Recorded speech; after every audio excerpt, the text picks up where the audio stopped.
Hey guys, AK-47 Master here, back with some more Chrono Trigger, and on last episode we arrived here at the Fiend Lord Keep and discovered that this place is incredibly eerie, very creepy, and now we are going to be taking on Slash. Again, very eerie. So it seems like these Lancers want us to save them from this eternal suffering. And the Fiends are just incredibly cruel for this. Again, for an E-rated game, this is pretty eerie. Alright. So we're just going to take out these Lancers. Put them out of their misery from this eternal suffering that they've been going through here in the keep. And just a little bit more, and that should be about it. Also, Kermit evolved, or not evolved, he leveled up off screen because I ran into one of the Lancers, the 4 Lancers outside. Alright. It seems you freed my undying slaves. Such insolence.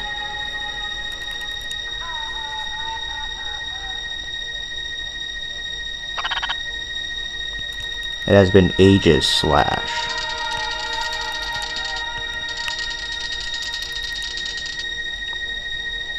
I must admit, I had not even dreamed you would have to find the courage to come here. Had Cyrus not been with you the last time, your fate would have been the same as all the others. But I'm sure you would have fit right in with those skeletal servants of mine. And so, the battle with Slash begins. First off, I'm going to be using haste because it is incredibly useful for boss battles, as I said last episode. Basically, it doubles the amount, not doubles, it cuts the amount of time you have to wait to attack in half. As you can see, right next to the MP level, number, there's that little gauge that fills up. And when you use haste, it cuts that time in half, as far as how long you have to wait. So I'm pretty much going to use haste on all my party members, including Michi, just so that this battle could go a bit quicker, because that definitely does speed up the battle a lot, like significantly, especially when all your party members have haste active, and it just makes it a much smoother ride. I'm going to use haste on Michi, and I'm going to keep on using X Strike. So yeah, Slash is quite difficult, and as you can see on his wall, he does have a sword there. He is eventually going to use that in his second stage, but for now we'll just have to focus on taking him out without the sword. Eventually he will get his sword, and we're basically going to keep on using X Strike. And yeah, for this first stage there's really not much more for me to say. Pretty much got set up shop here, and we're pretty much good till this guy actually goes down. And we got plenty of mid-ether, so we really don't have to worry about technique wasting. And there we go, that's his first stage. Use some prowess for the first time in ages, perhaps. I best employ all of my own as well. So he's gonna take his sword, and you, without Cyrus, you've no hope. Alright.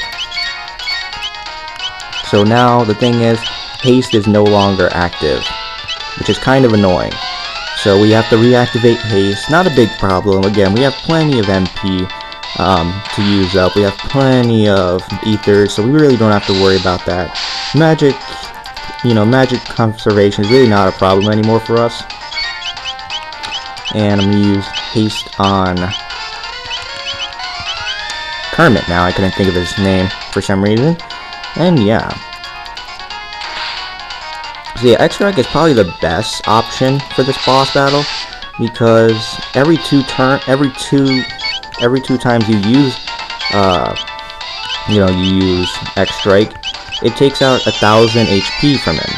And I believe he doesn't have any more than 4,000 or 5,000 HP, so we're probably gonna have to use X-Strike about 10 times until we take him out. Alright, so we're gonna start using Air Slash, which of course is pretty much a mirror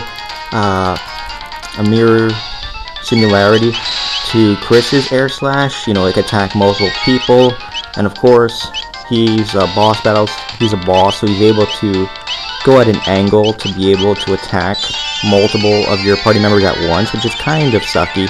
I wish we could move around on the field. That would be really cool. If they ever actually make another Chrono Trigger game, or another Chrono game, because technically this is part of the Chrono series, it's not, you know, like Chrono Trigger 2 or something. Although Chrono Trigger 2 would probably be friggin' awesome. But yeah, if they ever make another one, we should be able to move around the field. Because that would be really cool. That would change the dynamics of the game. Alright. So going on here. I want to use haste on Michi, just to make sure all our party members are, you know, like attacking at light speed, pretty much. Okay. And we're doing pretty good on health. Kermit is kind of low, but pretty much about done with Slash. There's really not much more for us to do. He's pretty much almost done. Although, let me heal up Kermit. He just took a hit. And he's getting kind of on the low side of health. Alright. Alright, good. Choose X-Strike. And, alright. So that's pretty much about it. Alright, he's getting lower on health. He's starting to panic. And he's starting to use really powerful attacks now. So you really want to watch out here. And that's it. Okay. That's it for Slash. And Chris learned Lightning too. Unbelievable. But to fall fighting for Lord Magus, there could be no greater honor. Okay. And we take the Slasher, which we could actually equip to Chrono now. So there we go, we got the Slasher. Really cool. And now we could save. I'm actually going to use a shelter here, because now you have to take on the second boss. And second boss is Flea the Magician. So I will see you guys on the next episode, where we will be taking on Flea. See you guys then.